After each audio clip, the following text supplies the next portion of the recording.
มากินยังนะแต่มื้อทุกมื้อจะมากินกินบ่พริกนี่มากินบ่พริกก็ต้องเจอบ่พริกมากินแต่แจ่วพี่น้องเอ้ามายามใดก็กินแต่แจ่วน้ำบ่พริกกินแล้วมาฝากเจ้าบ่ว่าจะมักพริกดอกก็มีหลายอยู่นี่รวม2คน2คนเงินน้ำไม้กับบ่อนงตอนนี้ก็รวม2คนประมาณ16ล้าน5แสนกีบประมาณนี้นะเป็นเงินบาทก็ประมาณ 20,000 ปลายนี่แหละแล้วพี่น้องเอ้ยบ่เตียงก็ขอเนาะรบกวนพี่รบกวนน้อง FC บ่เตียงทองเบิดทุกคนทั้ง2ช่องก็ฝากติดตามทั้งช่องบ่าวเจ็บนะแล้วก็ทางช่องบ่าวตูนแน่พี่น้องเอ้ยเนาะทาง2ช่องก็เป็นอีกทีมงานบ่าวอนงอยู่นํกันพี่น้องไปมาหาสู่นํกันก็ถือว่ามักในด้านการช่วยเหลืออยากเฮ็ดคลิปช่วยเหลืออยากช่วยเหลือสังคมตอนนี้ก็กำลังเปิดช่องใหม่ก็ชื่อว่าใหม่ก็ได้เนาะเพิ่งเฮ็ดคนติดตามก็ยังบ่หลายว่าง่ายๆว่าตรงๆก็คือยังบ่มีรายได้นั่นแหละก็อยากให้พี่น้องติดตามแล้วก็เป็นกำลังใจให้ทั้ง2-3ท่านแน่เบานงเบาเจ็บเบาตูนเนาะซอยเข้าไปกดติดตามให้เด้อเป็นกำลังใจให้เบิดทั้ง2-3ท่านพี่น้องขอบคุณเลย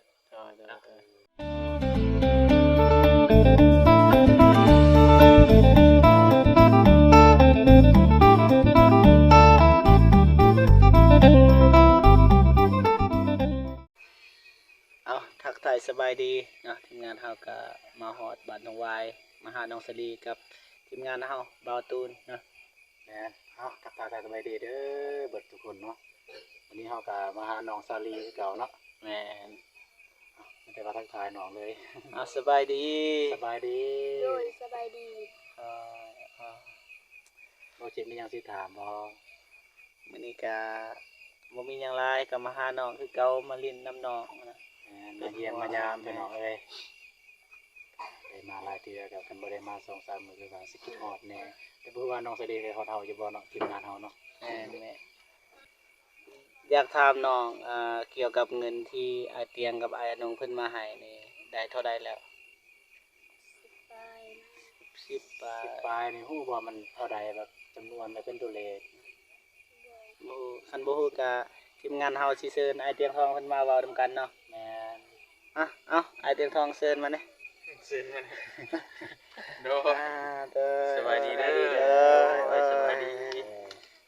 เป็นเกียรติหลายที่สบายดีลงละมาเข้ากองเฮาเนาะเป็นเกียรติหลายโดยสบายดีเด้อเจ็บแล้วก็ส่องประตูเนาะโดยคือบ่เปิดแฟลชแน่บ่มืดบ่ไม่แน่ไกลๆบ่ล่ะว่าอยู่หั่นบ่มันไป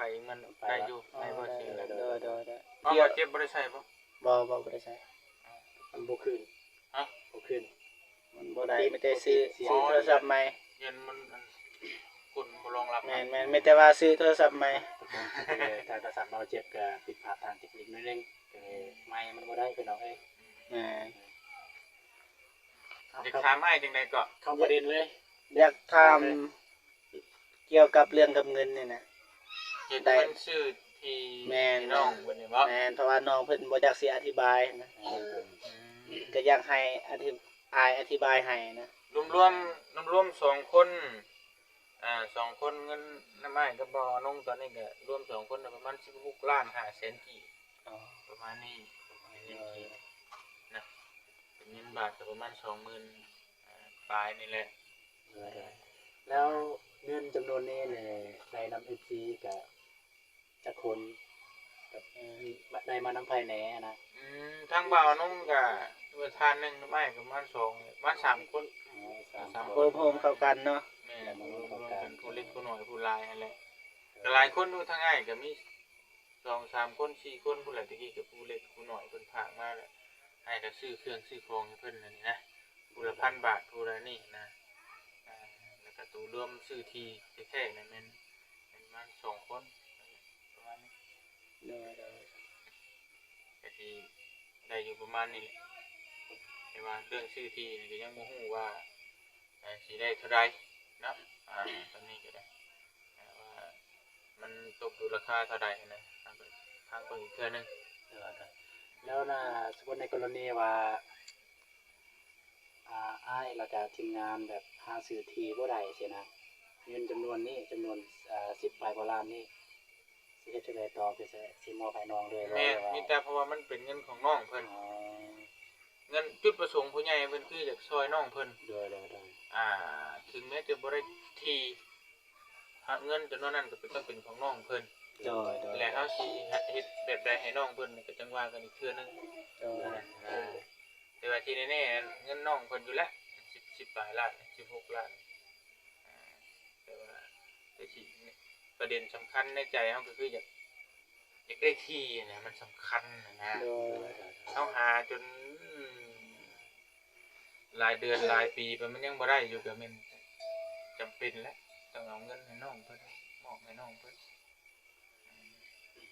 ก็ถึงว่ากันอีกตอนต่อไปนะแต่ต้องให้น้องเพิ่นแน่นอนอยู่แหละเพราะมันเป็นเงินของน้องเพิ่นเด้ประมาณนั้น ก็ขอสวยโอกาสถามอยู่บอนนี้เลย ได้ เนาะที่อ้ายสวยแบบอ้ายมาถ่ายแบบมาหาน้องสาลีนี่อ้ายมีความรู้สึกว่าจังใดแบบกับน้องสาลีกับครอบครัวน้องสาลีอะนะ ก็รู้สึกแบบว่าเห็นใจนะเห็นใจแล้วก็แบบคล้ายๆว่าสงสารแล้วก็มันคล้ายคลึงกันกับชีวิตอ้ายนะ ได้ อ้ายนี่ก็เดี๋ยวสิเล่าให้ฟังหน่อยหนึงเนาะยังบ่ได้สู่เล่าได้เท่าไหร่พ่ออ้ายนี่ตายป้าอ้ายตั้งแต่อายุประมาณอ้ายลื่นนิดหนึงนะแต่พ่ออ้ายนะพ่ออ้ายแท้ๆแต่ปัจจุบันนี่เป็นพ่อหน้าพ่ออ้ายแท้ๆเนี่ยอ้ายประมาณอายุ18 19ปีนี่บ่ยังเป็นวัยรุ่นอยู่นะพ่อก็ตายป้าแล้วก็อ้ายอยู่กับแม่กับน้องชายบอลลี่น่ะ3คนครอบครัวน่ะก็แบบนี้แหละก็บ่ได้มีหยังเลยจังซี่ก็เป็นลูกกับพ่อได้ดีก็บ่ได้มีก็เป็นน้องชาลีรู้สึกว่ามันขาดเสาหลักครอบครัวแหละมันรู้สึกว่ามันชีวิตมันมืดมนไปเบิดนั่นน่ะจักเฮาสิเฮาสิหาหยังแต่ก่อนน่ะเฮาบ่เฮาคิดหยังบ่เฮาถามพ่อเด้เฮาไม่ได้อยากลิ้นอยากนี่อย่างเดียวยังน้อยก็บ่จักหยังหาอย่างหยังดอกแต่ว่าพอตายปั๊บเฮาก็มีความรับผิดชอบหลายขึ้นบัด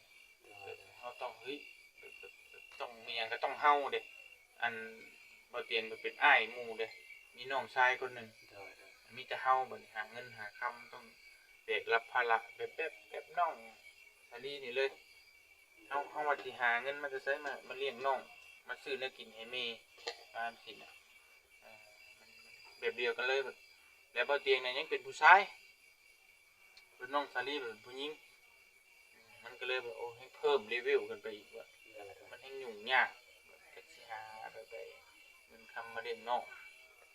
เห็นใจนะรู้สึกว่าเห็นใจน้องเพิ่นก็เลยอยากคิดอยากหาทางช่วยน้องเพิ่นแต่สั้นเนี่ยมันอ้ายกลับแล้วคิดว่าไว้ว่าสิลงมาใต้นี่ประมาณ3-4 มื้อเท่านั้นนะแต่นี่มันเลยแหละอาทิตย์นี่แหละ7-8 มื้อก็จะช่วยน้องเพิ่นแล้วก็ไปเห็นทั้งน้องเดิมอยู่บ้านลินเพิ่นอีกก็โจนอีกคล้ายกันอันให้เต็กน้องสาลีนี่ยังอยู่นำพ่อเฒ่าแม่เฒ่ามีน้องน้องเดิมเพิ่นอยู่ผู้เดียวน่ะเฮ้ติเป็นโรคซึมเศร้ากินข้าวผู้เดียวนอนผู้เดียวบ่เตียงเชื่อว่ายังมีอีกหลายคนน่ะที่เป็นแบบนี้นะบ่เตียงรู้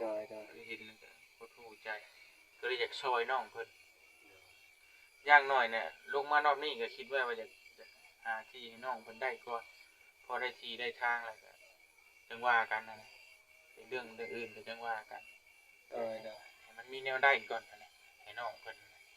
ประมาณนั้น ลีกน้องสาลีรู้สึกจะได้แน่ที่แบบว่ามีอายบ่าวเต็งทอง แม่นเพิ่นเอาเงินคือจังซี่แล้วเอาเงินมาให้ยังเอาเครื่องของมาฝาก มาให้มาต้อนจังซี่นะ รู้สึกจังได๋ รู้สึกดีใจ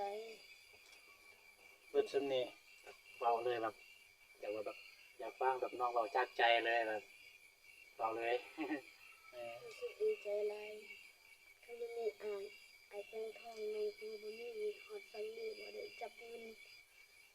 ฮอด10 ล้านตาย กับเครื่องคองก็มี แม่น เคยมีคนเข้ามาหาน้องอยู่บ่มีคนมาแบบนี้อยู่บ่ บ่เคยมีแต่อ้าย เอ่อถ้ามิดทำบอกกับไพ่แบบมาหาหน่อยหยังบ่มีบ่มีแต่ไอายเตียงทองเลยบ่ บ่ได้มันก็ต้องมีเลยเนาะ คือต้องมีเลยแต่ไพ่น่ะ มีเบาเจ็บเบาตูนบ่ตอนเลยแม่นบอก แม่นบ่เจ็บบ่ตูนบ่นุ่ม ก่อนก่อนที่ฮอดอ้ายก็ต้องขอบใจ แม่น ผู้ที่นั่งอยู่นี่เด้อ โดย เพิ่นเป็นคนแนะนำระบาวมาแต่บ่มีเพิ่นก็เฮาบ่ได้ฮู้จักกัน แม่น อืม อ่า แต่ว่าทั้งระบาวนี่คือว่าช่วยเหลือคนมาหลายปีแล้ว5-6 ปีแล้วคนฮู้จักระบาวนี่ก็หลายเป็นล้านๆคนพุ่นแหละแล้วบัดนี้แหละอ่าระบาวเขามาหาน้องนี่ก็โอกาสผู้เพิ่นสิเห็นน่ะมันก็หลายแล้วบัดนี้ทางเบาเจ็บเบาตูนเบานุ่งเนี่ยแนะนำอ้ายมาบัดนี้อ้ายก็บ่ฮู้ว่าสิช่วยน้อง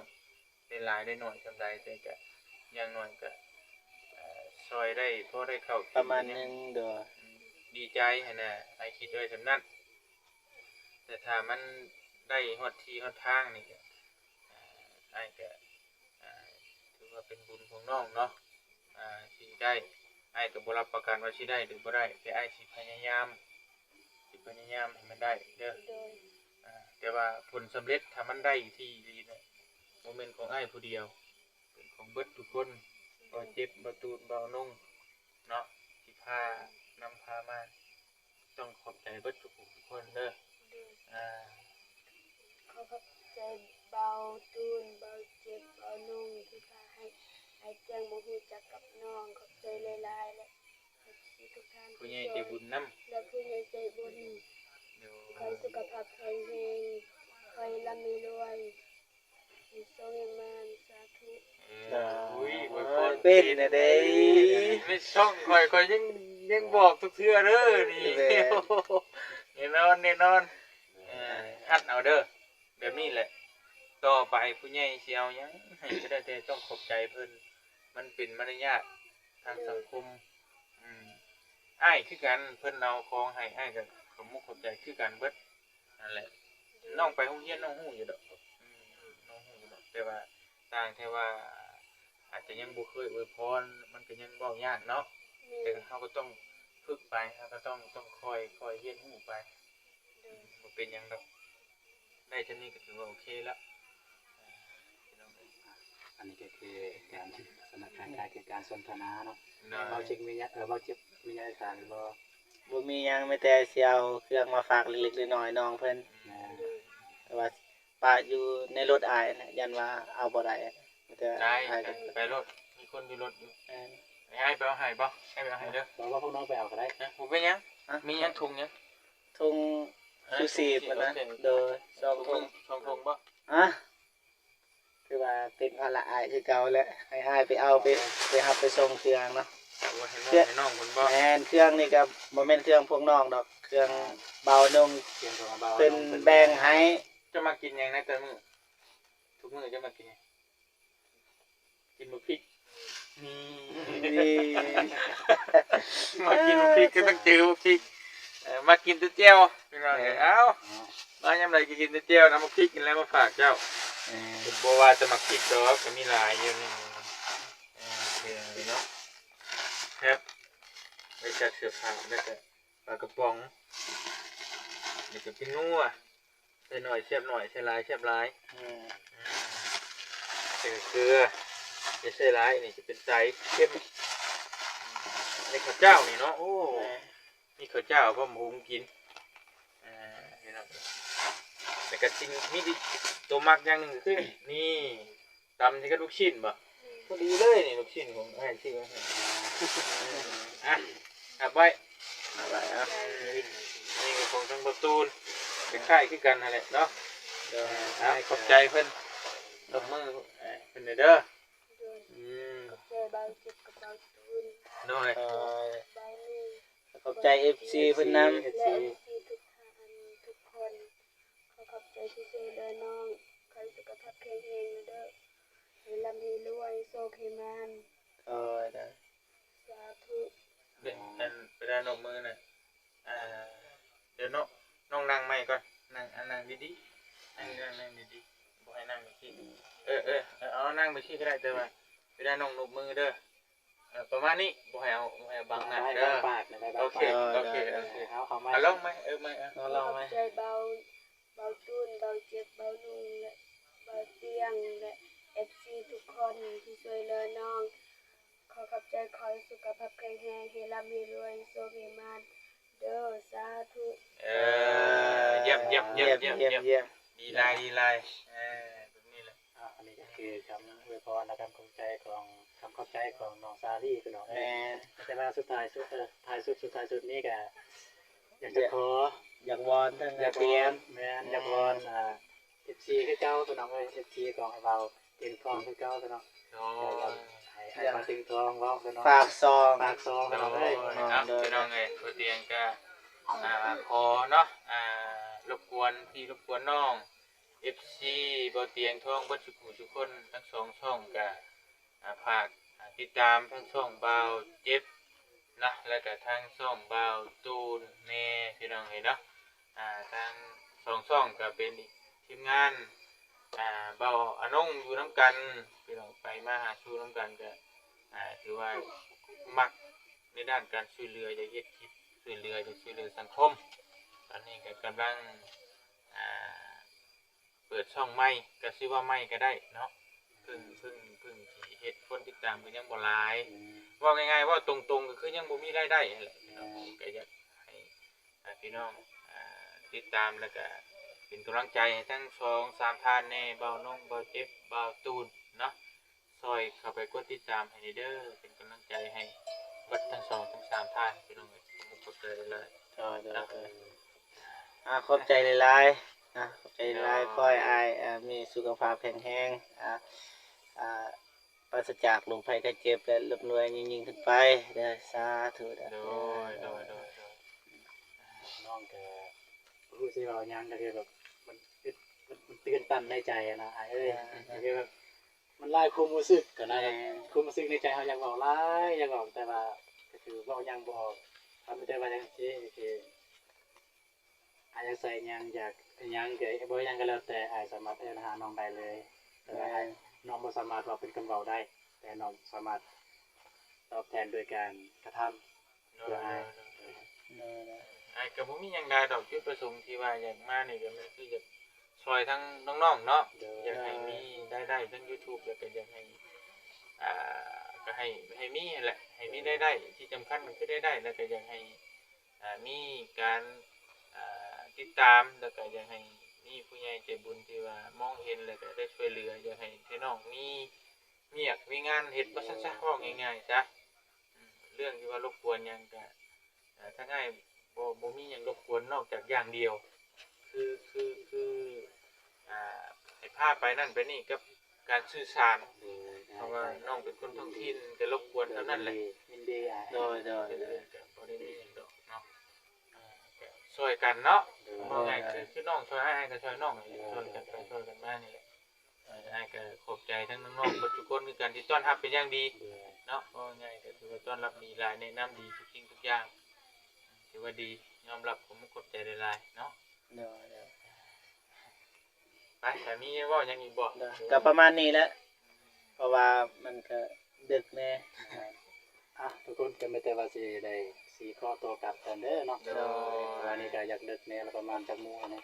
8:00 ไป 8:00 น 8 โมงไป ดึกสุดแล้วเหมือน ดึกแล้วพี่น้อง แต่เก้า7 โมงไปก็เมื่อ ข้อตัวก่อนเด้อพี่น้อง โดยไม่แต่ว่าจบคลิปเพียงเท่านี้พี่น้องเนาะเอาไว้เจอกันคลิปหน้าเนาะสำหรับคลิปนี้ก็กล่าวคำว่าสบายดี สบายดีเด้อ เด้อดีมีแฮง